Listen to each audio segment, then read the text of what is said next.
이름으로 기도합니다. 아멘. 함께 읽을 하나님의 말씀은 마가복음 10장 35절부터 45절 말씀입니다. 마가복음 10장 35절부터 45절 말씀입니다.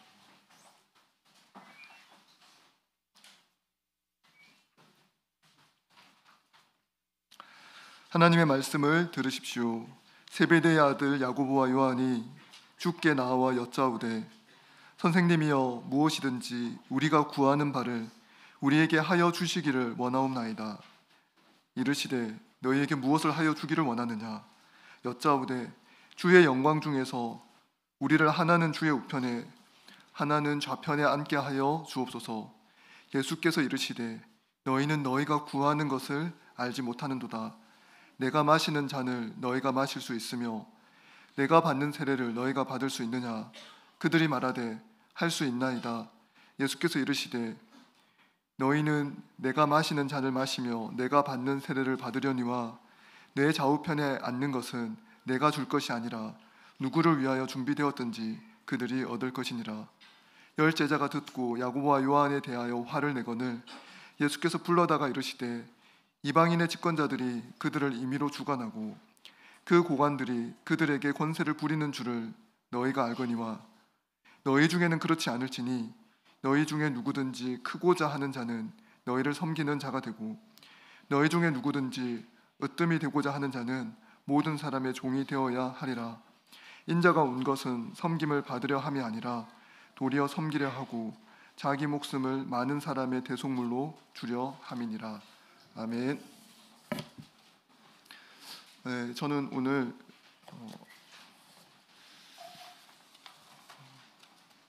섬김과 영광과 섬김을 위한 십자가라는 제목으로 함께 하나님의 말씀을 나누도록 하겠습니다. 여러분 중에서는 왜 오늘 제가 설교를 하는지 의아하게 생각하실 분들이 있을 것 같습니다.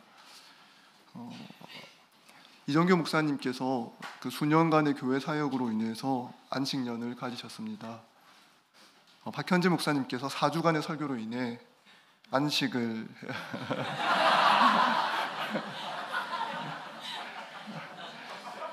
가지신 것은 아니고 제게 부탁하셨습니다. 설교 요청을 받고 제가 우리 교회가 얼마나 시대의 흐름을 읽는 데 탁월한지 이해할 수 있게 되었습니다. 그래서 기쁨으로 설교 요청을 받아들였습니다. 제가 이해한 시대의 흐름은 이것이었습니다. 대행의 대행. 저는 오늘 대행의 대행으로서 말씀을 전하도록 하겠습니다. 역시 우리 교회는 시대의 흐름을 읽는데 탁월하구나. 트렌드를 놓치지 않는다. 그래서 박현진 목사님께서 저에게 말씀을 부탁하셨다 생각을 합니다. 오늘 우리는 그리스도인은 무엇인가, 섬김이란 무엇인가, 제자란 무엇인가에 대해서 한번 질문을 던져보고자 합니다. 정체성에 관한 질문들은 근본적인 질문이기 때문에 대부분 대답하기가 힘듭니다. 이런 질문들은 우리가 누구인지를 돌아보게 하고 또 예수님을 믿고 따르는 것이 무엇인지를 깨닫게 해줍니다. 그래서 이런 질문을 통해서 예수 그리스도의 십자가와 섬김의 본을 알고 그리스도께서 나타내신 영광, 그리스도의 영광이 무엇인지를 함께 이해하기를 바랍니다.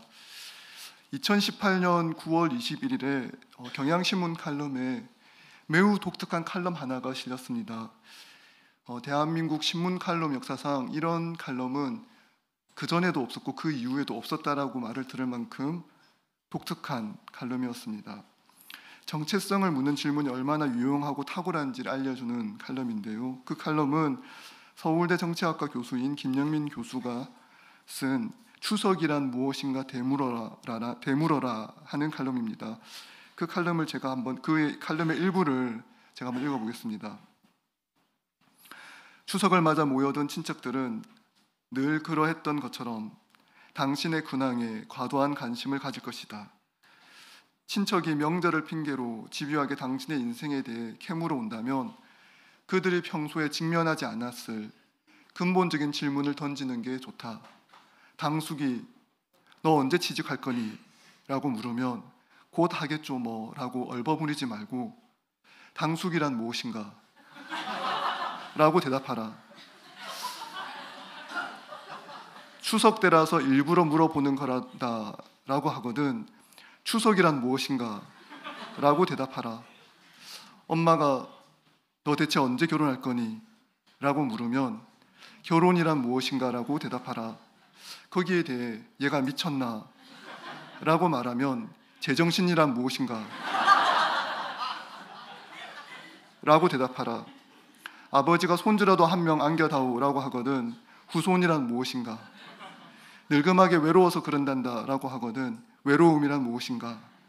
가족끼리 이런 이야기도 못하니 라고 하거든 가족이란 무엇인가?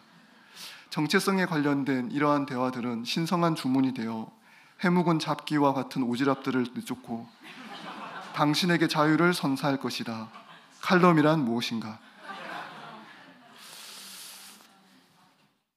네, 이런 정체성에 관한 질문들은 사람들을 당황하게 합니다. 왜냐하면 이 정체성에 관한 질문들은 대부분 근본적인 질문이어서 답을 하기가 쉽지 않기 때문에 그렇습니다. 이 김영민 교수님이 알려준 방법은 실생활에서 쓰면 좀 어려움을 겪을 수 있습니다. 칼럼은 칼럼으로 이해하시면 되고요. 그러나 하나 알 수 있는 방법이 있죠. 왜 이런 질문들이 힘들까 하면 이런 질문들은 사람들이 가장 근본적인 질문인데 잘 하지 않는 질문이라는 것입니다.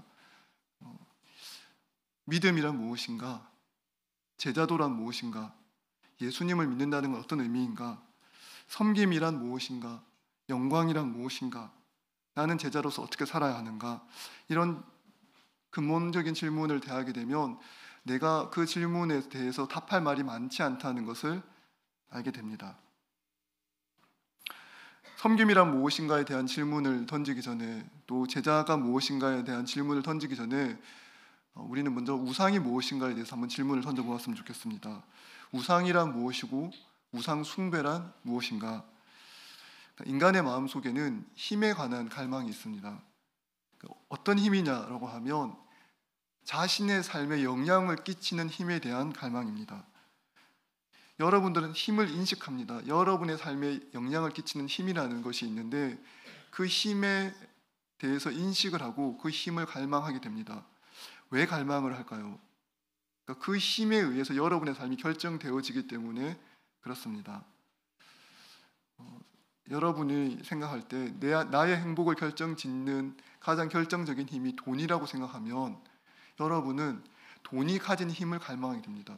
돈을 많이 가져서 내가 그 돈이 내게 영향을 끼쳐서 내 삶을 통제하는 것이 아니라 돈의 힘을 내가 가짐으로써 내 삶을 내가 통제하고 싶어 합니다. 더 이상 돈에 의해 휘둘리는 게 아니라 돈의 주인이 되어 내가 돈의 주인이라고 부를 수 있을 만큼 많은 돈을 소유해서 내가 스스로 내 삶을 통제하고 싶어 합니다.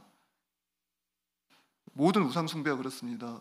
우리 고대 이집트를 한번 생각해 보십시오. 이집트에 나일강에 범람하는 정도에 따라서 농사의 양이 결정이 되었습니다. 그 해의 수확량이 어떻게 결정되는가? 나일강이 잘 범람하는가 범람하지 않는가에 따라서 수확량이 결정됩니다. 그러니까 자연 현상이 그 해의 생존을 결정짓는 것입니다. 그래서 태양신을 섬깁니다. 강의 신을 섬깁니다. 왜냐하면 태양신과 강의 신이 가지고 있는 통제력을 내가 그를 숭배함으로 그가 가지고 있는 힘을 내가 가지고 오는 겁니다. 그게 우상 숭배의 본질입니다. 그가 가지고 있는 힘을 내가 가지고 와서 그 힘으로 내가 살아가는 것. 더 이상 나일강의 범람에 의해서 내 인생이 결정되는 게 아니라 내가 신에게 예배함으로 나일강의 신에게 예배하고 태양신에게 예배함으로 그 힘을 내가 가져오는 겁니다. 그래서 내가 얼마나 제사를 잘 드리고 우상 숭배를 잘 하는가에 따라서 범람하는 정도를 내가 결정할 수 있게 만드는 게 우상 숭배의 본질입니다. 돈이 여러분의 행복을 결정짓는 가장 결정적인 요소라고 여러분이 믿는다면 여러분은 돈의 힘을 가지고 싶어 합니다. 돈이 여러분의 인생을 결정짓고 있다고 믿으면 그 돈이 가지고 있는 힘을 빼앗아 와서 돈이 내 인생을 결정하는 것이 아니라 내가 그 돈을 통제하고 싶어 하는 거죠. 권력이 여러분의 인생의 행복을 결정짓는 결정적인 요소라면 그 권력의 힘을 여러분이 가져오고 싶어 합니다. 그러면 우상 숭배가 일어납니다. 그 힘을 가져오려면 그 힘을 숭배해야 합니다. 그렇다면 여러분은 하나님에 대해서도 우상숭배적으로 대할 수 있습니다. 하나님에게 무엇인가를 내놓으라고 하는 거죠. 하나님이 나를 다스리는 게 아니라 제가 하나님을 다스리고 싶습니다. 하나님은 내가 원하는 것, 내가 요청하는 것을 언제든지 내 말대로 이루어 주십시오. 우리의 기도가 우상숭배적이 될 수 있습니다. 하나님께 내 통제력을 흐리는 게 아니라, 하나님의 통치를 받는 게 아니라, 우리의 기도를 통해서, 우리의 예배를 통해서 하나님이 가지고 있는 그 힘을 내가 가져오려고 합니다. 그리고 내 통제 아래 두려고 하죠. 하나님이 가지신 속성 중에 가장 중요한 속성이 하나가 통치입니다. 하나님이 다스리시는 것이죠. 하나님은 온 우주를 지으시고 다스리시는 분이십니다. 하나님은 통치하시는 하나님이십니다. 하나님의 나라가 이 땅 위에 임한다는 건 하나님의 통치가 이 땅 가운데 임한다는 겁니다. 여러분이 대한민국의 백성이 되고 국민이 되고 어느 나라의 그 시민이 된다는 것은 그 나라의 통치, 그 정부의 법을 받아들인다는 거죠. 그러니까 하나님의 통치가 우리 가운데 임할 때 우리가 하나님의 백성이 됩니다. 근데 하나님을 우상숭배적으로 섬기면 어떻게 됩니까?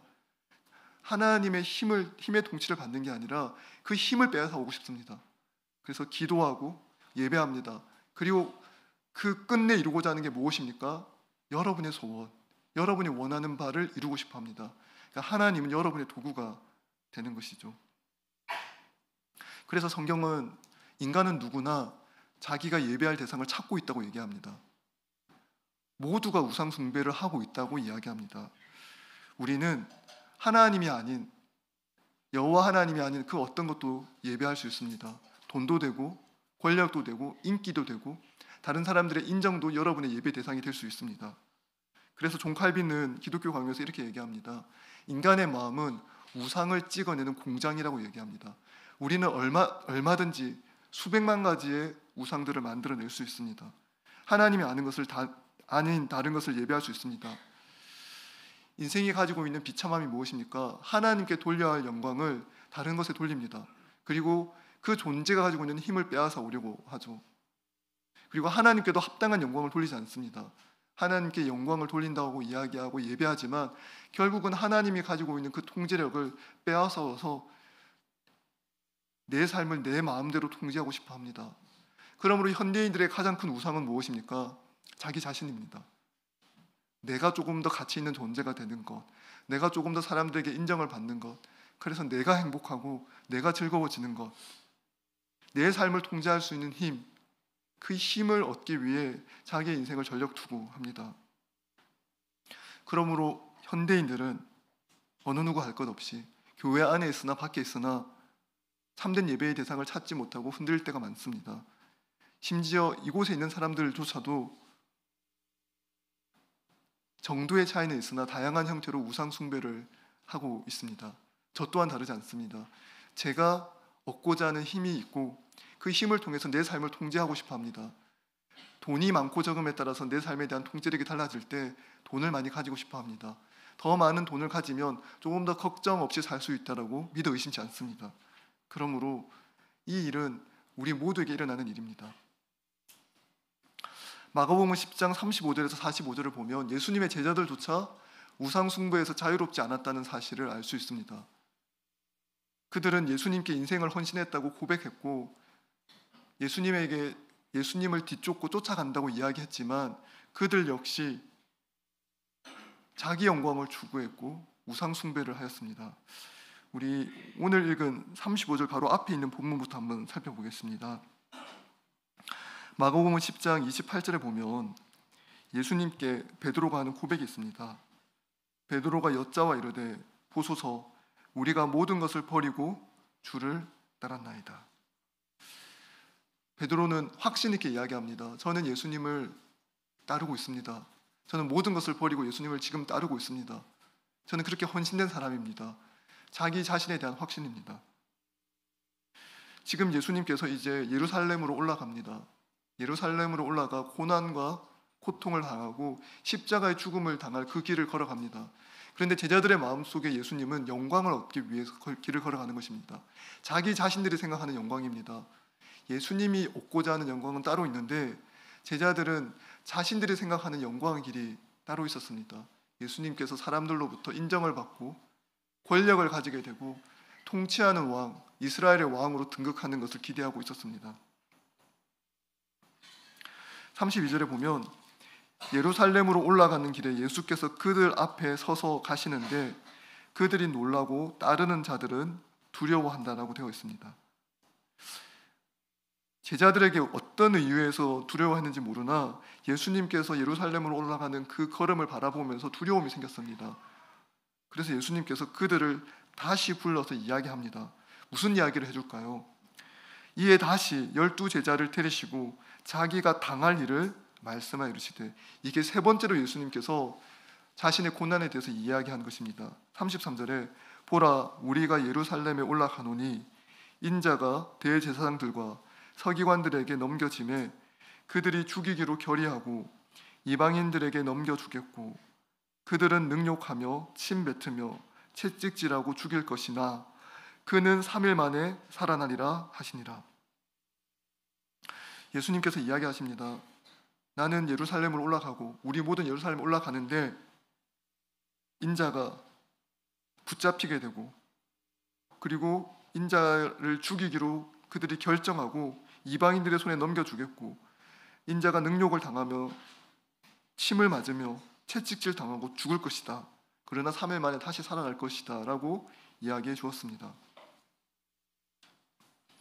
이 이야기를 분명하게 해 주었는데 나온 이야기가 35절 말씀입니다. 세베대의 두 아들 야고보와 요한이 이 이야기를 듣고도 예수님에게 이런 질문을 합니다. 주께 나와 여쭈오되 선생님이여 무엇이든지 우리가 구하는 바를 우리에게 하여 주시기를 원하옵나이다. 지금 야고보와 요한이 이야기하는 것은 정말로 무리한 요구입니다. 여러분이 있는데 누가 여러분에게 와서 백지수표를 달라고 하면 여러분 주시겠습니까? 우리는 그 백지수표의 개념이 잘 없는데 미국이나 외국에 가면 자기 이름으로 된 수표를 은행 계좌를 만들면 줍니다. 그 크기에 자기가 얼마를 인출할지를 적고 이 수표를 가져갈 사람의 이름을 적고 사인을 하면 이 수표는 언제든지 인출할 수 있는 수표가 됩니다. 그런데 누군가에게 백지수표를 주고 싶으면 어떻게 하면 되냐면 그 사람의 이름을 적습니다. 그리고 밑에다가 내 사인을 합니다. 액수는 그 사람이 적게 하는 거죠. 이게 백지수표입니다. 그러면 내 계좌에 얼마가 있든 없든 일단은 그게 작동을 합니다. 작동을 하죠. 그리고 너무 많은 돈을 가져가면 내가 파산하겠지만 그만큼 백지수표라는 건 무서운 건데 지금 야고보와 요한이 예수님께 요구하는 건 사실상 백지수표입니다. 선생님이여 무엇이든지 우리가 구하는 바를 우리에게 하여 주시기를 원하옵나이다. 예수님께서 야고보와 요한에게 대답합니다. 너희에게 무엇을 하여 주기를 원하느냐? 예수님은 항상 이 질문을 우리에게 하십니다. 예수님은 자기에게 나온 사람들에게 이렇게 물었습니다. 바디모가 예수님에게 나왔을 때도 물었습니다. 내가 너에게 무엇을 하여 주기를 원하느냐? 이 질문 앞에 우리는 서보아야 합니다. 그때 여러분이 정직하게 여러분의 욕망을 드러낼 수 있습니다. 근데 여러분의 욕망을 드러내는 것을 너무 이상하게 생각하지 마십시오. 한 번은 드러나야 합니다. 우리는 너무 감추는 데 익숙한데 여러분의 욕망을 그대로 드러내도 됩니다. 그리고 그 욕망이 드러났을 때 예수님께서 그걸 상태 그대로 우리를 내버려 두지 않고 그 욕망이 얼마나 잘못되었는지도 우리에게 알려주십니다. 그러므로 예수님께서 고쳐주실 것이기 때문에 여러분의 욕망을 드러냈는데 주저하지 마십시오. 그러나 정직하지 못한 기도보다 저는 정직한 기도가 더 낫다라고도 생각합니다. 여러분 마음속에 생계에 대한 걱정과 염려가 있다면 생계에 대한 걱정과 염려를 주님께 아뢰십시오. 주님께서 생계에 대한 응답뿐만 아니라 여러분을 가장 복되고 바른 길로 영광의 길로 인도하실 것입니다. 야고보와 요한이 예수님께 대답합니다. 여짜오되 주의 영광 중에 우리를 하나는 주의 우편에 하나는 좌편에 앉게 하여 주옵소서. 예수님께서 이렇게 대답합니다. 예수께서 이르시되 너희는 너희가 구하는 것을 알지 못하는도다. 정말로 야고보와 요한은 자기들이 무엇을 구하는지 알지 못했습니다. 지금 야고보와 요한은 지금 무엇을 구하고 있을까요? 예수님께서 영광을 얻을 때에 한 사람은 주의 좌편에 주의 우편에 앉게 해달라고 했습니다. 예수님이 언제 영광을 얻었습니까? 인자 영광은 어디서 나타나죠? 십자가에서 나타납니다. 그러니까 지금 야고보와 요한은 십자가의 두 강도가 되게 해달라고 예수님께 요구하고 있는 겁니다. 두 강도처럼 십자가에 같이 매달게 해달라고 요청하고 있는 거죠. 그래서 예수님 말씀하시는 겁니다. 너희가 구하는 것을 너희가 알지 못하는도다. 예수님이 그래서 알려줍니다. 내가 마시는 잔을 너희가 마실 수 있으며 내가 받는 세례를 너희가 받을 수 있느냐? 그들이 말하되 할 수 있나이다.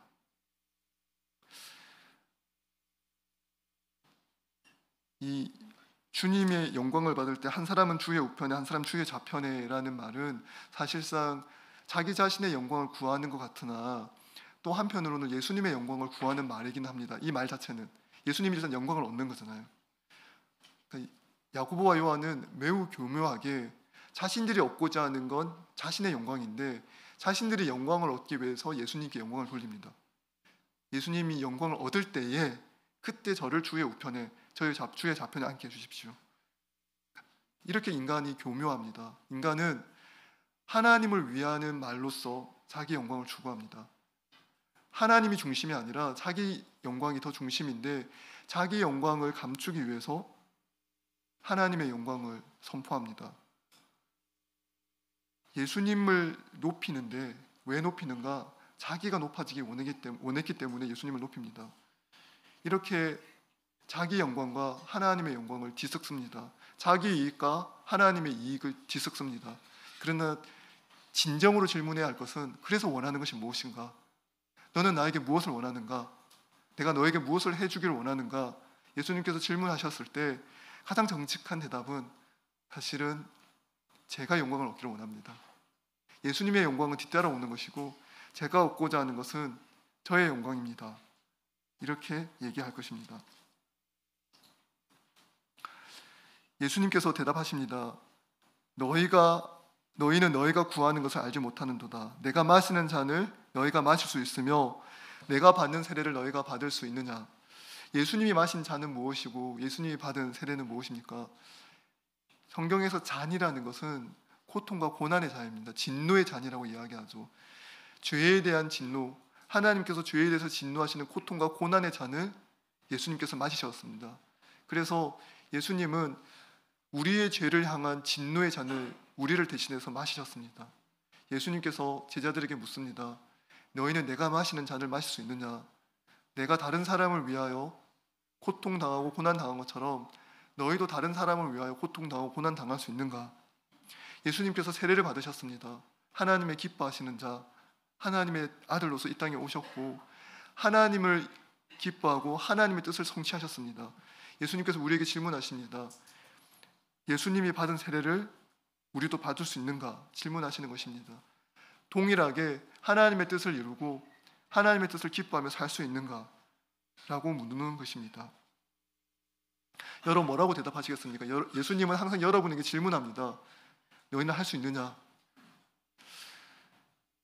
야고보와 요한은 담대하게 대답합니다. 이들은 용감합니다. 할 수 있나이다. 왜 이렇게 대답했을까요? 고난과 고통을 몰랐기 때문입니다. 그리고 영광에 대해서 착각하고 있기 때문에 그렇습니다. 예수님께 할 수 있다라고 대답하면 내가 원하는 영광, 내가 원하는 성공을 얻을 수 있다고 생각했습니다.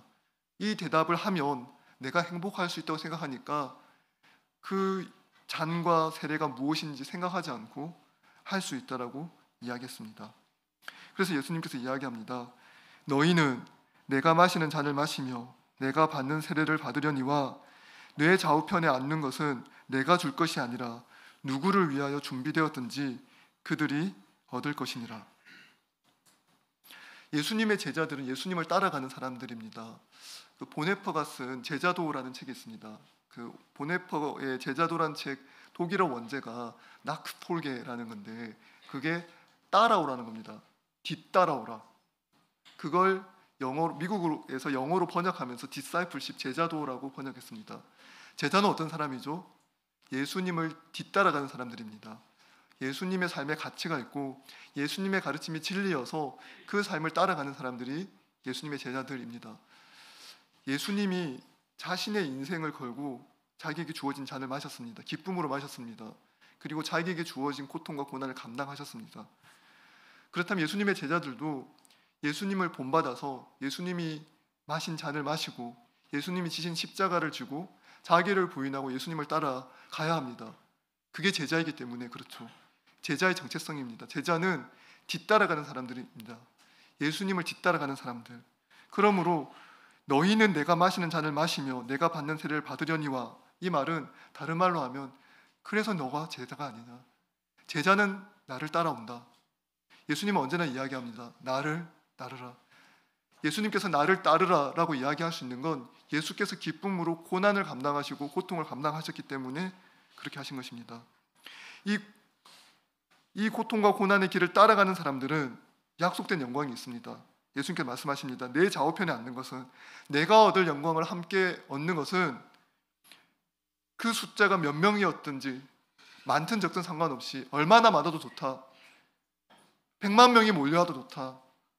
나와 같이 그 고통과 고난을 감당하고 내가 진 십자가를 함께 지며 그 길을 걸어가는 사람은 내가 얻은 영광을 함께 얻을 것이다 라고 얘기하는 것입니다.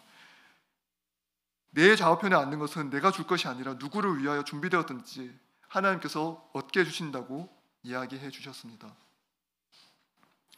41절에 보면 매우 재미있는 현상이 일어납니다. 이 말을 듣고 나머지 10 제자가 야고보와 요한에 대해서 화를 냅니다. 왜 화를 낼까요? 선수를 빼앗겼다고 생각하기 때문에 그렇습니다. 10명의 제자들도 다르지 않았습니다. 10명의 제자들도 스스로 영광을 얻고 싶었고 자기가 원하는 성공이 따로 있었습니다. 자기 욕망을 드러내지 못하고 억누르고 있었는데 야고보와 요한이 선수를 쳤습니다. 예수님께 가서 무엇이든지 원하는 대로 해달라고 했고 예수님께서 그걸 준다고 약속한 것처럼 들렸습니다. 그래서 10 제자가 야고보와 요한에 대해서 화를 내고 있습니다. 근데 한번 생각해 보십시오. 지금 10 제자가 누구에 대해서 화를 내고 있을까요? 누구를 원망하고 있을까요? 사실은 야고보와 요한이 아니라 예수님입니다. 왜 두 사람에게만 특혜를 주십니까? 우리도 그 영광을 얻고 싶습니다 라고 대답하는 겁니다.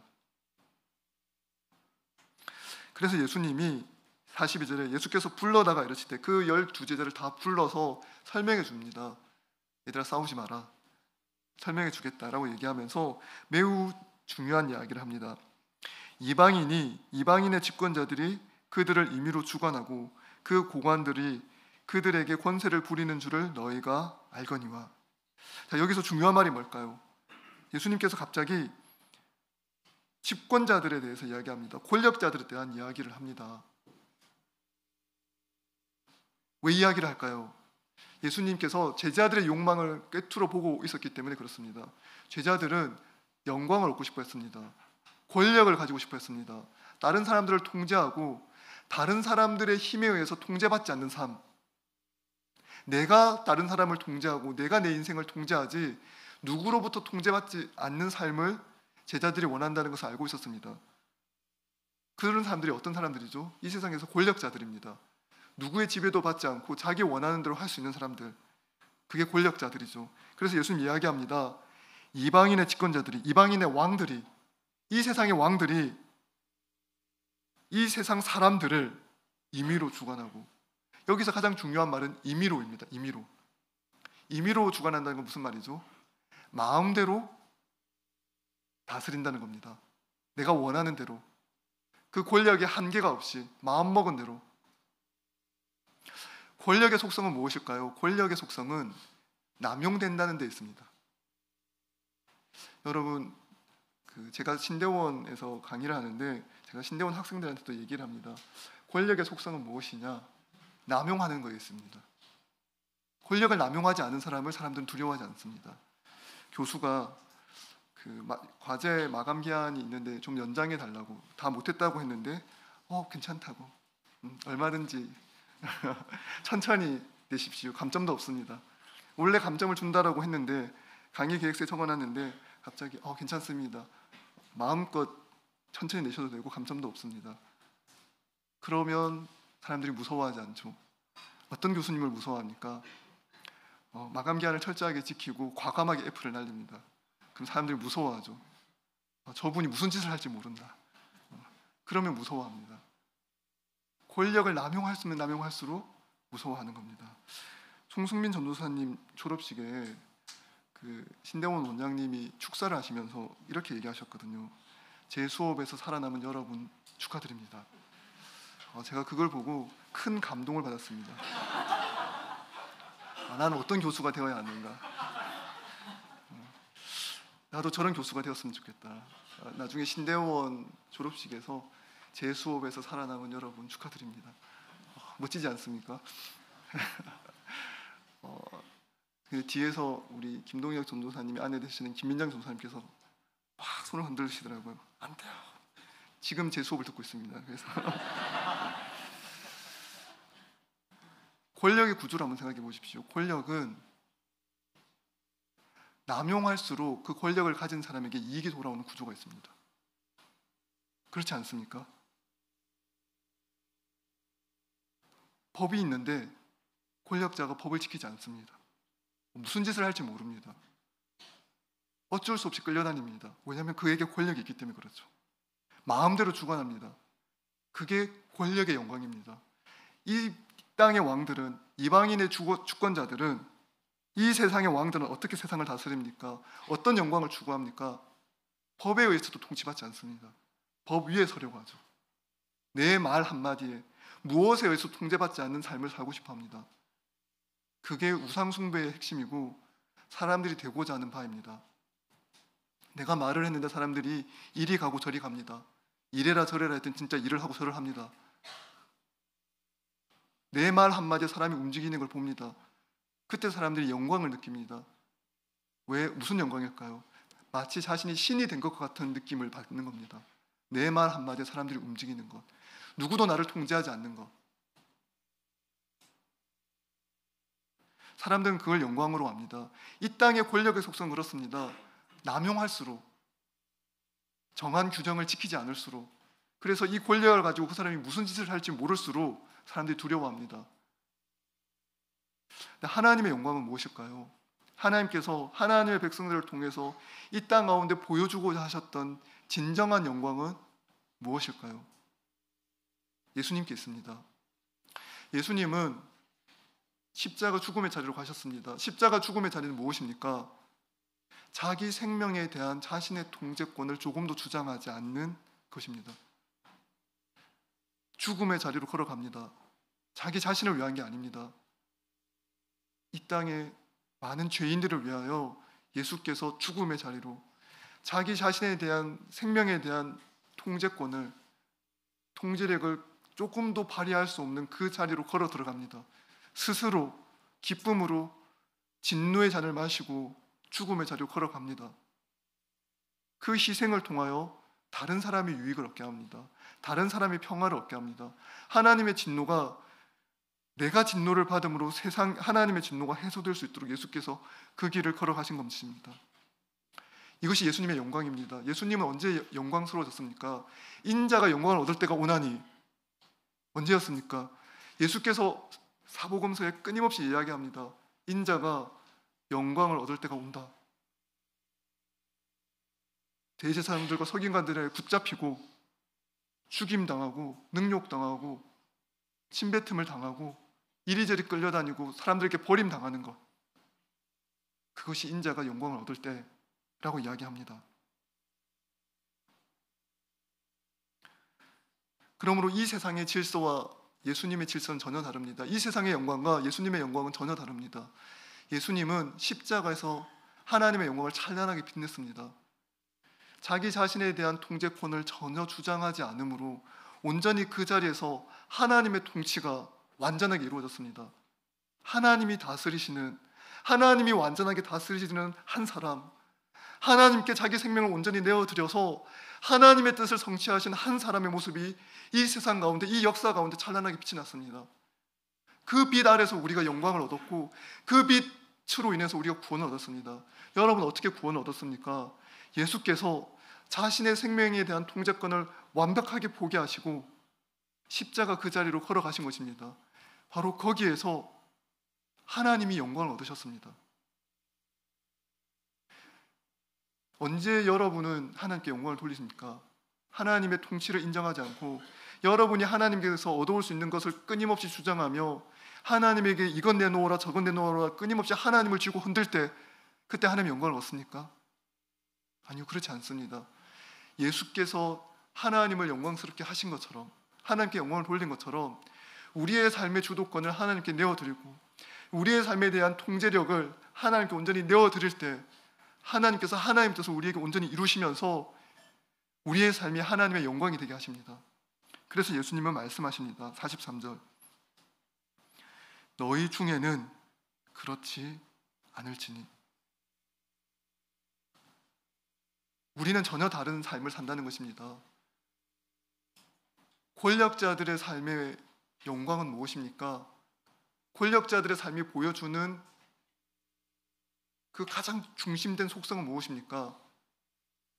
우상 숭배입니다. 자기 자신이라는 우상, 나를 이 땅의 왕, 이 땅에서 그 누구의 통치도 받지 않는 존재, 내 말 한마디에 세상이 움직여지는 것을 보는 것. 권력자들, 이 땅의 권력자들은 그것으로 영광을 얻습니다. 내가 신의 위치에까지 올라갔다고 생각할 만큼 자기가 영광스러워졌다고 생각합니다. 그러나 한없이 비참한 자들입니다. 하나님의 통치를 전혀 받지 않고 다른 사람을 긍휼히 여기지 않으며 다른 사람을 온전히 통제함으로 자기의 존재의 가치를 증명하려고 하는 가장 비참한 자. 권력자들이 그 우상 숭배의 모습을 극명하게 보여준다면 여러분은 그렇지 않습니까? 여러분은 여러분의 존재 가치를 어떻게 증명합니까?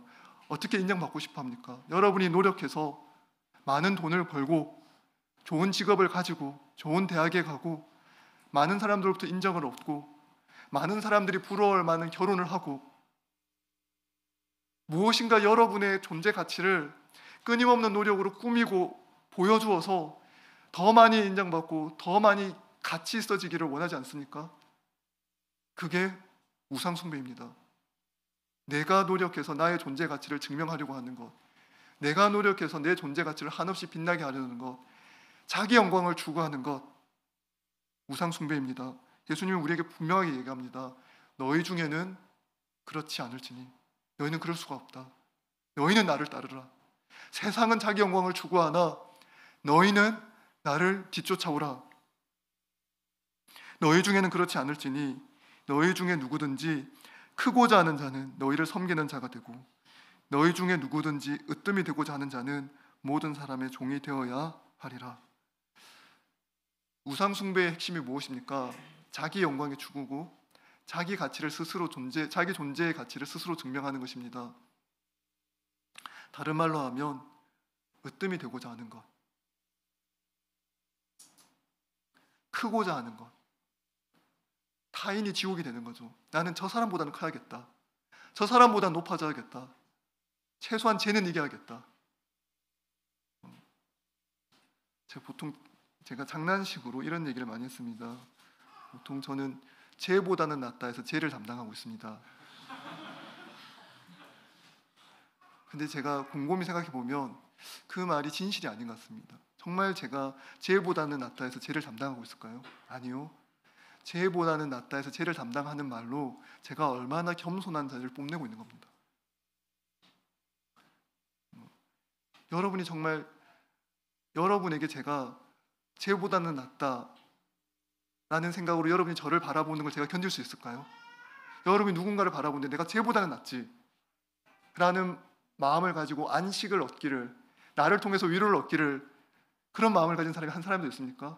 내가 누군가에게 내가 내 인생을 보면서 사람들이 위로를 얻기를, 그래서 내가 쟤보다는 낫지 해서 쟤를 담당하기를, 그런 사람 여기 있습니까?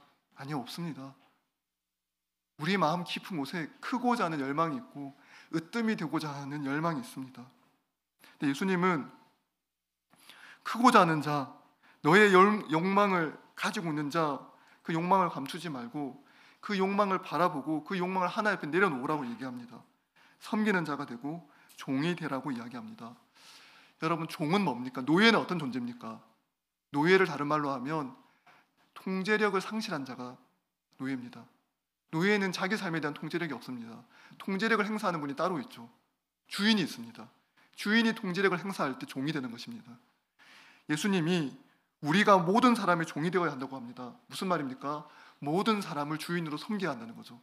다른 사람을 주인으로 섬기고 다른 사람에게 영광을 돌리고 다른 사람들이 우리를 통하여 하나님의 사랑과 하나님의 은혜와 하나님의 평안을 얻게 인생을 살라고 이야기하고 계십니다. 그 삶을 사는 게 우리는 너무나 어렵습니다. 예수님은 모든 사람의 종이 되셨습니다. 예수님은 진정으로 모든 사람의 종이 되고 섬기는 자가 되셨습니다. 그래서 45절, 인자가 온 것은 섬김을 받으려 함이 아니라 도리어 섬기려 하고 자기 목숨을 많은 사람의 대속물로 주려 함이니라. 예수님께서는 이 땅에 오셔서 십자가에서 흘린 피로 우리의 죄를 씻겨주시고 우리의 죄에 대한 모든 형벌을 대신 받음으로 우리를 구원하여 주셨습니다. 우리를 영광스럽게 만들어 주셨습니다. 이제 더 이상 우리는 우리의 노력으로 우리의 존재 가치를 증명할 필요가 없습니다. 여러분의 존재 가치는 이미 증명되었습니다. 여러분의 존재 가치는 무엇입니까? 여러분의 존재의 가치는 예수님입니다. 예수님께서 자신의 존재를 다 들여서 여러분의 존재의 가치를 증명해 주셨습니다. 여러분이 마트에 가서 물건을 살 때 그 물건의 가치만큼 돈을 냅니다. 예수님께서 여러분을 구원하시기 위해서 자기 전부를 내어주셨습니다. 자기 생명을 온전히 내어주셨습니다. 그러므로 우리 각 사람의 존재 가치는 무엇입니까? 예수님입니다. 예수님이 존귀한 만큼 우리가 존귀합니다. 여러분의 어떠한 노력으로도, 여러분의 성공으로도, 여러분의 학벌로도, 그 어떤 것으로도 예수님께서 여러분에게 주신 존재 가치를 뛰어넘을 수가 없습니다. 예수님이 우리의 존재 가치이시고 그분이 우리를 위하여 십자가의 피 흘림으로 우리를 하나님 안에서 받아들여진 자, 하나님의 영원한 사랑을 받은 자, 하나님의 자녀, 예수 그리스도 안에서 예수 그리스도처럼 존귀하게 된 자로 이미 존재 가치가 결정되었습니다. 이 존재 가치는 이제 결코 변하지 않습니다. 여러분이 어떤 삶을 살든, 여러분의 인생이 망하든 잘 되든 성공하든 인기를 얻든 없든 그것과 상관없이 여러분의 존재 가치가 결정된 것입니다. 그래서 이제 우리는 섬김의 삶을 할 수 있습니다. 이제 우리는 낮아질 수 있습니다. 종으로 살 수 있습니다. 왜냐하면 내가 낮아진다고 해서 내 존재 가치가 낮아지지 않기 때문에 그렇습니다. 예수님께서 지극히 낮아졌지만 그는 여전히 하나님의 아들이셨고 그는 여전히 하나님의 사랑받는 자였습니다.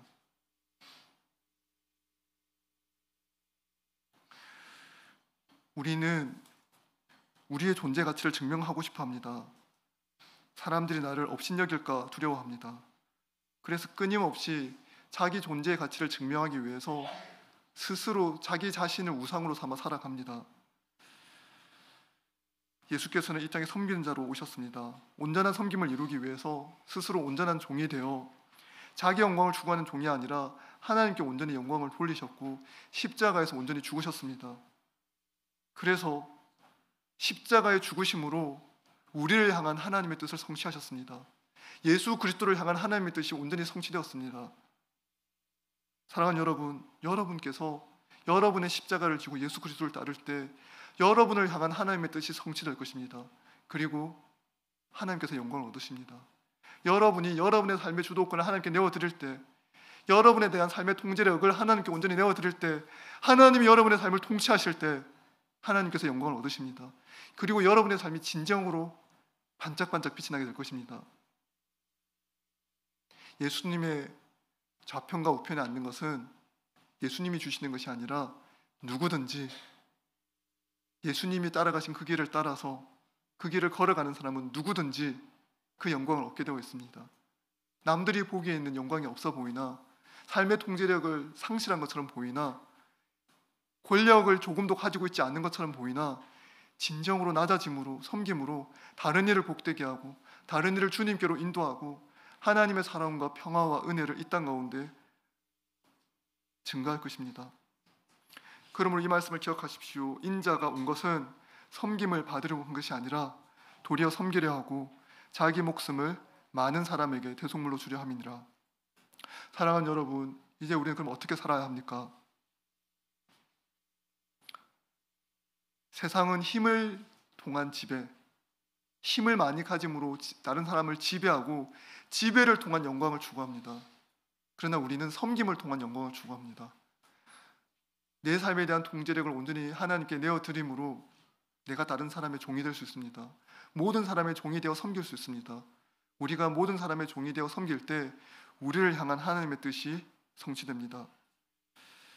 예수 그리스도의 제자들은 자신의 통제력을 하나님께 내어드리고 스스로 모든 사람의 종이 되어 스스로 낮아짐으로, 기쁘게 낮아짐으로 예수 그리스도의 섬김이 이 땅 가운데 구석구석 이루어지게 합니다. 그리고 우리의 섬김을 통해 하나님의 영광을 얻습니다. 하나님의 영광이 찬란하게 빛나는 우리의 삶이 찬란하게 빛이 납니다. 우리의 삶 가운데 하나님의 영광이 함께하기 때문입니다. 이와 같은 삶을 살아가는 저와 여러분이 되기를 소원합니다. 사랑하는 여러분, 그리스도께로 오십시오.